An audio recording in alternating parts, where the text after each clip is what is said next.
Traffic પોલીસના ત્રાસથી રાજકોટના 900 વેપારીઓનો વિરોધ, ધંધા બંધ રાખી કર્યો હલ્લાબોલ। રાજકોટમાં ટ્રાફિક પોલીસ દ્વારા વેપારીઓને હેરાન કરવામાં આવતા વેપારીઓએ વિરોધ પ્રદર્શન કર્યું। રાજકોટના રૈયા રોડ પર આવેલી દુકાનના વેપારીઓએ વેપાર ધંધા બંધ રાખીને હલ્લાબોલ કર્યો। ટ્રાફિક પોલીસનો ત્રાસ અને ટ્રાફિક જામની સમસ્યાની કંટાળીને વિરોધ નોંધાવ્યો। વેપારીઓનો આક્ષેપ છે કે રૈયા રોડ પર ટ્રાફિક પોલીસ વેપારીઓને વાહન પાર્ક બાબતે દંડ ફટકારે છે, જેને લઈને રોષ ફેલાયો છે। દંડના ડરથી હવે આ રોડ પર દરરોજ ટ્રાફિક જામની સમસ્યા માથાનો દુખાવો બની ગઈ છે। વેપારીઓના ધંધા પર અસર પહોંચી છે, ત્યારે વેપારીઓની માંગ છે કે અગાઉ પીળા પટ્ટામાં વાહનો પાર્ક થતા હતા તે પ્રકારના પટ્ટાઓ કરી આપવામાં આવે, જેથી ટ્રાફિક જામની સમસ્યા પણ ન થાય અને દંડથી પણ બચવું પડે। થરાદમાં પાણીની લાઇનમાં ભંગાણથી ખેતરો ખેદાન મેદાન। બનાસકાંઠાના થરાદમાં તંત્રના પાપે ખેડૂતોને નુકસાન ભોગવવાનો વારો આવ્યો છે। બનાસકાંઠાના થરાદમાં સીપુ લાઇનમાં ભંગાણ થયું હતું, જેથી ખેતરો ખેદાન મેદાન થઈ ગયા। થરાદના વડગામડા પાસેથી નીકળતી સીપુ લાઇનમાં ભંગાણ સર્જાયું। ગામડાના તળાવો ભરાવાની લાઇનમાં ભંગાણ સર્જાતા ખેતરોમાં પાણી ફરી વળ્યા, જેના કારણે ખેડૂતોનો પાક ડૂબી ગયો, પાકને નુકસાન થયું। ત્રીજી વખત પાઇપલાઇનમાં ભંગાણ થતા ખેડૂતોના રાયડાના પાકને ભારે નુકસાન પહોંચ્યું। પાઇપલાઇન રિપેર કરવાના કોન્ટ્રાક્ટરો રૂપિયા લેતા હોવાના ખેડૂતોએ આરોપ કર્યો। તાત્કાલિક ધોરણે પાઇપલાઇનનું રિપેરિંગ કરવા ખેડૂતોએ માંગ કરી। 21 દિવસના દિવાળી વેકેશન બાદ શાળા કેમ્પસ ફરી ધમધમી ઉઠ્યા। રાજ્યની 54,000 શાળાઓ આજથી શરૂ। દિવાળીનું વેકેશન પૂર્ણ થઈ ગયું છે, એટલે આજથી શાળાઓ ફરી શરૂ થઈ ગઈ છે। 21 દિવસના દિવાળી વેકેશન બાદ શાળા કેમ્પસ ફરી ધમધમી ઉઠ્યા। બાળકોના કલબલાટથી શાળાઓ ફરી ગુંજતી થઈ। 21 દિવસના વેકેશન બાદ શાળાઓ શરૂ થતા બાળકોમાં પણ અનેરો ઉત્સાહ જોવા મળ્યો। રાજ્યભરની શાળાઓમાં ફરી પરત ફરેલા વિદ્યાર્થીના ચહેરા પર ખુશી જોવા મળી। રાજ્યની 54,000થી વધુ શાળામાં વેકેશન પૂર્ણ થતા બાળકોએ ફરી પોતાના ઉજ્જવળ ભવિષ્ય માટે શાળાઓ પર દોટ મૂકી। આ સાથે જ શિયાળુ સત્રનો પ્રારંભ થયો। 4 મે સુધી 135 દિવસનું બીજું નવું એકેડેમિક સત્ર રહેશે। આ સાથે જ કોલેજમાં પણ નવા સત્રનો પ્રારંભ થયો છે। આમ 21 દિવસથી બાળકોની ગુંજ વગર સુમસામ શાળા કોલેજો ગુંજી ઉઠી છે। બીજી તરફ રાજ્યભરની શાળાઓ બાળકોને ચોક્કસ કલરનું સ્વેટર પહેરીને આવવાનો આગ્રહ કરી શકશે નહીં। અમદાવાદ જિલ્લા શિક્ષણ અધિકારીએ શિયાળાની ઋતુમાં વિદ્યાર્થીઓને ગરમ કપડાં પહેરવામાં છૂટછાટ આપવા પરિપત્ર કર્યો છે, જેથી હવે વિદ્યાર્થી ઘરેથી જ જે પણ કોઈ ગરમ કપડાં પહેરીને આવે એને માન્ય રાખવાના રહેશે। શાળાઓ નિયમનો ભંગ કરશે તો RTE એક્ટ હેઠળ કાર્યવાહી થશે। રાજકોટ સિવિલ હોસ્પિટલમાં રક્તની અછત। રાજકોટ સિવિલ હોસ્પિટલમાં હાલ લોહીની ઘટ સર્જાય છે। દરરોજ લગભગ 80 બોટલ લોહીની જરૂર હોય છે, જેની સામે લોહીની માત્ર 30 થી 40 બોટલ આવી રહી છે। સિવિલ હોસ્પિટલમાં 50% જેટલી હાલ લોહીની ઘટ સર્જાય છે। મહિને લોહીની 2500 જેટલી બોટલની જરૂરિયાત છે। હાલમાં 1000ની આસપાસ બ્લડની બોટલ આવે છે। હાલના સમયમાં બ્લડના કેમ્પ પ્રમાણમાં ઓછા થઈ રહ્યા છે, જેમના કારણે બ્લડ ઓછું આવી રહ્યું છે, જેની સાથે થેલેસેમિયાના દર્દી તેમજ પ્રસૂતા મહિલા સહિતના દર્દીઓને બ્લડની જરૂરિયાત વધી ગઈ છે। સુરતમાં મિત્ર જ બન્યો મિત્રનો દુશ્મન, મોબાઈલ લઈને માથાકૂટમાં યુવાનની હત્યા। સુરતમાં ધોળા દિવસે થયેલી હત્યાનો ભેદ ઉકેલાયો। પોલીસે સુજલ વાટુકિયા નામના યુવકની હત્યામાં સામેલ 3 આરોપીઓને ઝડપ્યા। પોલીસના જણાવ્યા મુજબ આરોપીઓ અને મૃતક વચ્ચે મોબાઈલને લઈને માથાકૂટ થઈ હતી। નવાઈની બાબત તો એ છે કે આરોપીઓ અને મૃતક શખ્સ મિત્રો હતા। આરોપીઓનો મોબાઈલ મૃતક સુજલના ઘરે રહી ગયો હતો। આ મોબાઈલ આપવામાં સુજન આનાકાની કરતા આરોપીઓએ પોતાના જ મિત્રને મોતને ઘાટ ઉતારી દીધો। સુરત ક્રાઇમ બ્રાન્ચે ભરૂચ રેલવે સ્ટેશન ખાતેથી 3 આરોપીઓને દબોચી લીધા છે, જેમાંથી 2 સગીર વયના છે। હવે કેસરની ખેતી માટે કાશ્મીર મોહતાજ નથી, રાજકોટમાં વૃદ્ધે કરી કેસરની ખેતી। ખેડૂતો દિવસે ને દિવસે ખેતીની અવનવી ટેકનિક્સ અપનાવી રહ્યા છે, જેના કારણે જાપાનની લક્ઝરી ફ્રૂટમાં જેની ઓળખ છે તેવી મિયાઝાકી મેંગો પણ રાજકોટ જિલ્લામાં ઉગતી થઈ છે। અત્યારે રાજકોટમાં રહેતા અને ઇમિટેશનના વ્યવસાય સાથે સંકળાયેલા 72 વર્ષીય શિવલાલભાઈ ભંડેરી નામના ઉદ્યોગપતિએ જમ્મુ કાશ્મીર જેવા શીતળ પ્રદેશમાં થતી કેસરની ખેતી રાજકોટ જેવા સૂર્યદેવના તાપથી ધમધમતા એવા રાજકોટ શહેરમાં કરી બતાવી છે। ત્યારે નિવૃત્તિની ઉંમરે પણ 72 વર્ષીય ઉદ્યોગપતિએ ખંત અને મહેનતના કારણે જમ્મુ કાશ્મીરમાં ઉગતું કેસર રાજકોટમાં ઉગતું કરી બતાવ્યું। તેઓ 1 વર્ષ સુધી કાશ્મીરના અલગ અલગ વિસ્તારમાં જઈ કેસરની ખેતી થઈ કઈ રીતે થાય છે તેની માહિતી એકત્ર કરી। જમ્મુ કાશ્મીરમાં થતું કેસર રાજકોટમાં ઉગાડવા માટે તેમણે કોલ્ડ સ્ટોરેજ બનાવવાનો નિર્ણય કર્યો। કોલ્ડ સ્ટોરેજ પાછળ તેમને અંદાજિત 25 લાખ જેટલો ખર્ચ થયો। દર મહિને કોલ્ડ સ્ટોરેજનું બિલ 10,000 જેટલું આવે છે। કેસરનું વાવેતર તેમના દ્વારા 2 મહિના પૂર્વે શરૂ કરવામાં આવ્યું હતું। હાલ કેસરના છોડવામાં ફૂલ આવવાનું શરૂ થઈ ચૂક્યું છે, એટલે કે તે ઉત્પાદનના અંતિમ તબક્કા ઉપર છે। કેસર ઉગાડવા માટે એક અલગ જ પ્રકારની માટીનો ઉપયોગ કરવામાં આવે છે, જેને સમયાંતરે બદલતી રહેવી પડે છે। શિવલાલભાઈ ભંડેરીનું કહેવું છે કે જમ્મુ કાશ્મીરમાં કેસરની જે ગુણવત્તા પ્રાપ્ત થઈ રહી છે એ જ પ્રકારની ગુણવત્તા હાલ તેમને ત્યાં પણ પ્રાપ્ત થઈ રહી છે। વર્ષમાં 3 વખત કેસરનું ઉત્પાદન લઈ શકાય છે। એક વખત ઉત્પાદન કરવામાં આવે ત્યારે અંદાજિત 1.5 કિલો કેસરનું ઉત્પાદન થઈ શકે છે. ગુણવત્તા અનુસાર 3 લાખથી લઈને 5 લાખથી વધુની કિંમતના કેસર પ્રતિ કિલો વેચાઈ રહ્યા છે. આ રીતે 72 વર્ષીય શિવલાલભાઈ ભંડેરીએ અનેક આધુનિક ખેતી કરી ખેડૂતોને એક નવો રાહ ચીંધી છે. બનાસકાંઠાના યુવાને ઢગલામાંથી સ્વેટર ખરીદતા લાગી ગઈ લોટરી. પાલનપુરના યુવાનને ઢગલામાંથી સ્વેટર ખરીદતા લોટરી લાગી. પાલનપુર જીડી મોદી કોલેજ સામે ગરમ વસ્તુના ઢગલા બજારમાંથી પાલનપુરના ખસા ગામના રાહુલ કોઈટિયાએ વિદેશી સ્વેટર ખરીદ્યું હતું. ઘરે જઈને ખિસ્સા ફંફોડતા અંદરથી સાઉથ કોરિયાના ચલણ 5300 વોન નીકળતા પરિવારજનો આશ્ચર્યચકિત બની ગયા. જોકે તુરંત જ આ નાણાં બનાસકાંઠા વહીવટીતંત્રમાં જમા કરાવવાનો નિર્ણય લીધો. જેઓ પરિવાર સાથે સોમવારે જિલ્લા કલેક્ટરને 5300 વોન સુપરત કરી સમાજમાં પ્રમાણિકતાનું ઉત્તમ ઉદાહરણ આપ્યું. વિદેશી નાણું સરકારમાં જમા કરાવવાનો નિર્ણય લેનાર રાહુલભાઈ કોઈટા ધાનેરામાં આરોગ્ય વિભાગના મલ્ટીપર્પઝ હેલ્થ વર્કર તરીકે ફરજ બજાવે છે. તેમના પત્ની કિયાબેન સદવિચાર ફાઉન્ડેશન થકી સામાજિક કાર્યો કરે છે. આ અંગે રાહુલભાઈએ કહ્યું કે પિતાજી ધનજીભાઈ જિલ્લા ટ્રેઝરી ઓફિસમાંથી રિટાયર્ડ કર્મચારી છે. ખૂબ જ પ્રામાણિકતાથી ફરજ બજાવી હતી. સ્વેટરમાંથી સાઉથ કોરિયાની ચલણ વોનની 1000ની 5 નોટ અને 100ના 3 સિક્કા નીકળતા તુરંત તેમણે કહ્યું હતું કે આ નાણાં સરકારના છે, આપણે તે પરત આપી દઈએ. હીરામાં મંદી આવતા સુરતના રત્ન કલાકારે 9 લાખની કારમાં દહીંવડા વેચવાનું શરૂ કર્યું.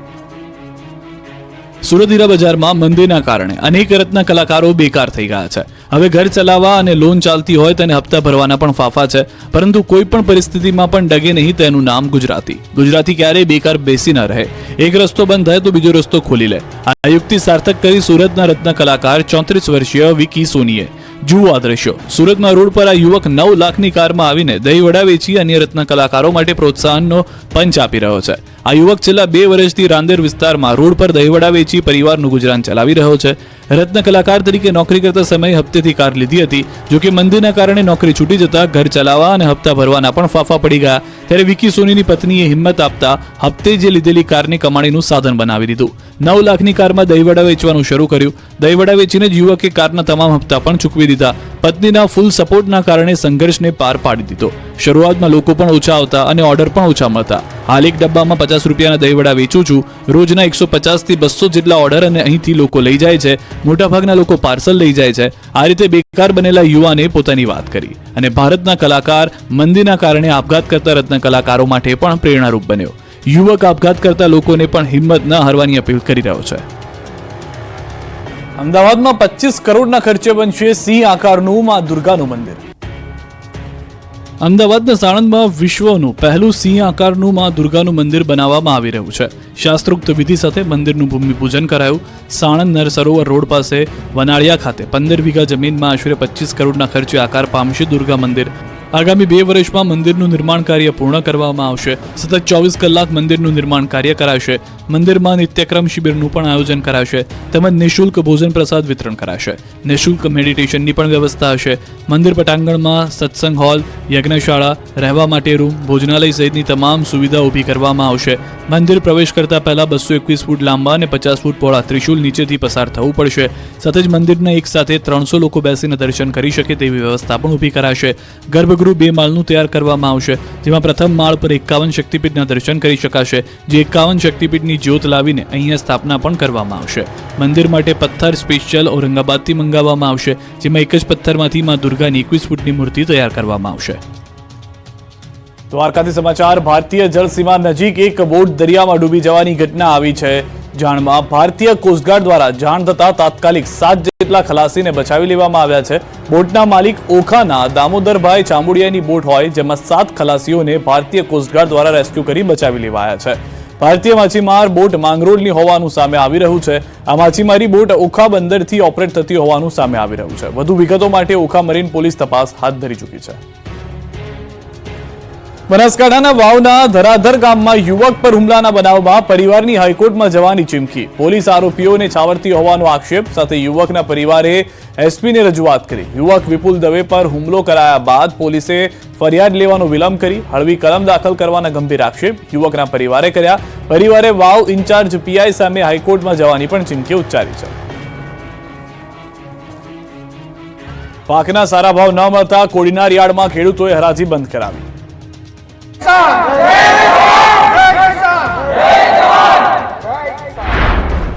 2 દિવસ બાદ ફરી એકવાર ખેડૂતોએ કોડીનાર યાર્ડને માથે લીધું. યાર્ડમાં મગફળી સહિતના પાકના યોગ્ય ભાવ ન મળતા ખેડૂતો રોષે ભરાયા. મોટી સંખ્યામાં ખેડૂતો એકત્ર થઈને હરાજી બંધ કરાવી. તમામ જણસીઓની હરાજી બંધ કરાવી હલ્લાબોલ કરતા યાર્ડમાં ગરમાગરમીના દ્રશ્યો સામે આવ્યા. યાર્ડના વેપારીઓ, સત્તાધીશો અને ખેડૂતો સાથે મળી ચકમક થઈ ગઈ હતી. પોષણક્ષમ ભાવ ન મળતા ખેડૂતોએ ઉગ્ર રજૂઆત કરી. રોષે ભરાઈને હરાજી બંધ કરાવી રોષ ઠાલવ્યો, જેથી યાર્ડમાં વહેલી સવારથી પોતાની જણસીઓ લઈને આવેલા ખેડૂતોને ધરમનો ધક્કો થયો. શનિવારે પણ કોડીનાર યાર્ડમાં ખેડૂતોએ ખરીદીને લઈને ટકટક કરી હતી. મગફળીની ખરીદીમાં ટેકાના ભાવે ખરીદી કરવાની માંગ સાથે હોબાળો કર્યો. હાલ 1000 થી 1215 રૂપિયા સુધી મગફળીના ભાવ યાર્ડમાં મળે છે. ખેડૂતો દ્વારા સરકારના ટેકાના ભાવ મુજબ ₹1356 મુજબ હરાજી કરવા માંગ છે. સાથે સાથે ખેડૂતોનું કહેવું છે કે સરકારમાં મગફળી દેવામાં વારો આવતો નથી, પેમેન્ટ પણ મોડું મળે છે, જેથી ખેડૂતોને ખૂબ મુશ્કેલી પડે છે. એટલે અમારે યાર્ડમાં મગફળી દેવા આવવું પડે છે. પરંતુ સરકાર જે ભાવે મગફળી ખરીદે છે તે ભાવે યાર્ડમાં હરાજી કરાવે તો ખેડૂતોને ફાયદો થશે. જોકે સમગ્ર મામલે યાર્ડના સત્તાધીશોનું કહેવું છે કે સરકાર જે ભાવે મગફળી ખરીદે છે તે ભાવે યાર્ડમાં હરાજી શરૂ કરવી શક્ય નથી, કારણ કે અલગ અલગ ગુણવત્તાવાળી મગફળી આવે છે. નબળી ગુણવત્તાવાળી મગફળીના પણ ઊંચા ભાવ દેવા એ વેપારીને પોસાય તેમ નથી. 3 જિલ્લાના 196 ગામના ખેડૂતોએ ઇકો સેન્સિટિવ ઝોનનો કર્યો વિરોધ. ટ્રેક્ટર, બાઇક રેલી કાઢી નવા જાહેરનામાને કાળો કાયદો ગણાવ્યો. ગીર પંથકના ઇકો સેન્સિટિવ ઝોનનો વિરોધ દિવસે ને દિવસે ઉગ્ર બની રહ્યો છે. ત્યારે સોમવારના 196 ગામના લોકોએ ગીરના વડા મથક સાસણને ઘેરીને હલ્લાબોલ કર્યો. જૂનાગઢ, ગીર સોમનાથ અને અમરેલી જિલ્લાના 196 ગામડાઓના ખેડૂતો દ્વારા ઇકો ઝોનને કાળા કાયદા ગણાવી વિરોધ કરવામાં આવ્યો. કોંગ્રેસ, આમ આદમી પાર્ટી અને ખેડૂતો દ્વારા બહોળી સંખ્યામાં સાસણના ભાલછેલ ખાતે ઉપસ્થિત રહ્યા હતા. ખેડૂતોએ આ કાળા કાયદાના વિરોધમાં વિશાળ ટ્રેક્ટર અને બાઇક રેલી યોજી વન વિભાગના અધિકારીને આવેદનપત્ર પાઠવ્યું. ભાલછેલ ખાતે હેલીપેડ ગ્રાઉન્ડથી સાસણ ફોરેસ્ટ કચેરી સુધી બહોળી સંખ્યામાં ખેડૂતોએ હાજર રહી ટ્રેક્ટર રેલી યોજી હતી અને કાયદાનો વિરોધ નોંધાવ્યો. ઇકો ઝોન રદ કરવાની માંગણી કરી. ઇકો ઝોનનું પ્રાથમિક જાહેરનામું બહાર પાડ્યા અને 60 દિવસની મુદત પણ પૂર્ણ થઈ ગઈ છે. કેન્દ્ર સરકારે 25 સપ્ટેમ્બર 2024ના રોજ એશિયાટિક લાયન માટે વિખ્યાત ગીર રક્ષિત વિસ્તારના આજુબાજુનો કુલ 1,84,466.20 હેક્ટર વિસ્તારને ઇકો સેન્સિટિવ ઝોન જાહેર કર્યો છે, જેમાં જૂનાગઢ, ગીર સોમનાથ અને અમરેલી જિલ્લાના 196 ગામ, 4 લેન્ડ કોરિડોર અને 17 નદીનો સમાવેશ કર્યો છે, જેનો વ્યાપ 2061 ચોરસ કિલોમીટર છે. નવા જાહેર થયેલા આ ઇકો સેન્સિટિવ ઝોન 10 વિધાનસભા અને 2 લોકસભા સીટ પણ આવે છે. ઇકો સેન્સિટિવ ઝોનને લઈ દિલીપ સંઘાણીથી લઈ સાંસદ રાજેશ ચુડાસમા સહિતના ભાજપના નેતાઓએ ભાજપ સરકાર સામે જ બાયો ચડાવી. બીજી તરફ ખેડૂતો માટે પણ પ્રાણ પ્રશ્ન બની ગયો છે અને સમગ્ર વિસ્તારના ખેડૂતો હવે કેન્દ્ર સરકારના આ નિર્ણય સામે મોરચો માંડ્યો છે.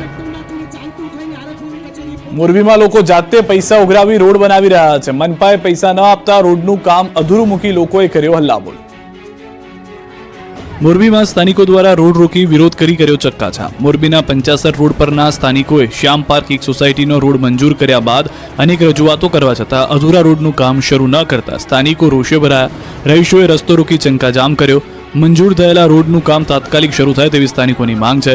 જોકે સ્થાનિકોને સમજાવવા પોલીસ પહોંચી હતી, પરંતુ સ્થાનિકોએ કહ્યું જ્યાં સુધી તેઓની માંગ પૂરી નહીં થાય ત્યાં સુધી આ રસ્તા રોકો આંદોલન ચાલુ રહેશે. જેના પગલે મોરબીમાં 75 રોડ પર ચક્કાજામ કરી 3 કલાક યથાવત રાખવામાં આવ્યો. આ વિરોધમાં હવે નવો ખુલાસો થયો છે. રોડ બનવાનું કામ સોસાયટી વાસીઓએ જાતે પૈસા ઉઘરાવી શરૂ કર્યું હતું. દાવો છે કે ધારાસભ્ય કાંતિ અમૃતિયાએ કાઉન્સિલર અને સોસાયટી વાસીઓને કહ્યું હતું કે તમે લોકો જાતે પૈસા ઉઘરાવીને રોડ બનાવી લો, પછી પૈસા પાલિકા આપી દેશે. પરંતુ રોડનું કામ શરૂ કરવા છતાં રોડની ગ્રાન્ટ મંજૂર ન કરાતા રોડ અધૂરો મૂકવાની ફરજ પડી હતી. આવો આક્ષેપ પૂર્વ કાઉન્સિલર અને કોન્ટ્રાક્ટર શૈલેષ મકસાણાએ કર્યો છે. ગોંડલ યાર્ડમાં લાલ ચટાક મરચાની આવક શરૂ. મુહૂર્તમાં 1 મણનો રેકોર્ડ બ્રેક ભાવ 23,113 રૂપિયા બોલાયો.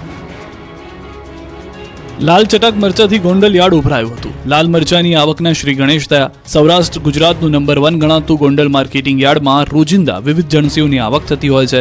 ત્યારે આજે માર્કેટિંગ યાર્ડમાં ગોંડલનું પ્રખ્યાત લાલ ચટાક મરચાની સિઝનની સૌપ્રથમ આવક નોંધાઈ. માર્કેટિંગ યાર્ડમાં મરચાની અંદાજે 3500 થી 4000 ભારીની આવક નોંધાઈ. હરાજીમાં મરચાના સરેરાશ 20 કિલો મરચાના ભાવ 3000 થી 6000 રૂપિયા સુધી બોલાયા. જ્યારે મુહૂર્તમાં મરચાની એક ભારીના રેકોર્ડ બ્રેક ભાવ 23,113 સુધી બોલાયા. રાજકોટ, જામનગર, જૂનાગઢ જિલ્લામાં ખેડૂતો મરચા લઈને ગોંડલ પહોંચ્યા. અંદાજે 400 થી વધુ વાહનોની લાંબી કતાર યાર્ડની બંને બાજુ લાગી હતી. સવારે યાર્ડના ચેરમેન અલ્પેશ ઢોલરિયા, દલાલ મંડળના પ્રમુખ યોગેશ ક્યાયડા, પરેશ વડોદરિયા દ્વારા સૌપ્રથમ મરચાની હરાજી મુહૂર્તની પૂજા વિધિ કરવામાં આવી. ઉપસ્થિત ખેડૂત વેપારી અને ઓક્સમેનને કુમકુમ તિલક કરવામાં આવ્યા. પ્રથમ ખેડૂતને શિલ્ડ આપી સન્માન આપવામાં આવ્યું. ત્યારબાદ મુહૂર્તમાં મરચાની પ્રથમ ભારીની હરાજી શરૂ કરવામાં આવી. મુહૂર્તમાં એક ભારીના રેકોર્ડ બ્રેક 23,113 અનીડા ભાલોડી ગામના ખેડૂત સંદીપ હરિભાઈ ભાલોડીને મુહૂર્તના ભાવ મળ્યા અને બિલનાથ ટ્રેડિંગ કંપની ધરાવતા જગદીશ રૂપારેલિયા નામના વેપારી દ્વારા મુહૂર્તનો ભાવ બોલાયો. ગોંડલનું મરચું સમગ્ર ભારત ઉપરાંત વિદેશમાં પણ પ્રખ્યાત છે, જેને લઈને અન્ય રાજ્યોમાંથી જેવા કે રાજસ્થાન, કર્ણાટક, મધ્યપ્રદેશ, યુપી, કેરળ, મહારાષ્ટ્ર, દિલ્હી સહિતના રાજ્યોમાંથી વેપારીઓ પણ અહીંયા મરચાની ખરીદી કરવા માટે આવે છે. હવે ખ્યાતિ હોસ્પિટલ કાંડની તપાસ ક્રાઇમ બ્રાન્ચ કરશે. નિર્દોષ લોકોને ચીરનાર ખ્યાતિ હોસ્પિટલ કાંડની તપાસ હવે ક્રાઇમ બ્રાન્ચને સોંપી દેવામાં આવી. ખ્યાતિ હોસ્પિટલ કાંડનો તમામ હિસાબ હવે ક્રાઇમ બ્રાન્ચ કરશે. વસ્ત્રાપુર પોલીસ પાસેથી તપાસ ક્રાઇમ બ્રાન્ચને સોંપાઈ છે. ખ્યાતિ કાંડમાં અત્યાર સુધીમાં 3 અલગ અલગ ફરિયાદ છે. અમદાવાદમાં 1, કડીમાં 2, સુરેન્દ્રનગરમાં 1 ફરિયાદ નોંધાઈ છે. ખ્યાતિ કાંડમાં કુલ 5 મેડિકલ માફિયાઓ સામે ફરિયાદ થઈ છે.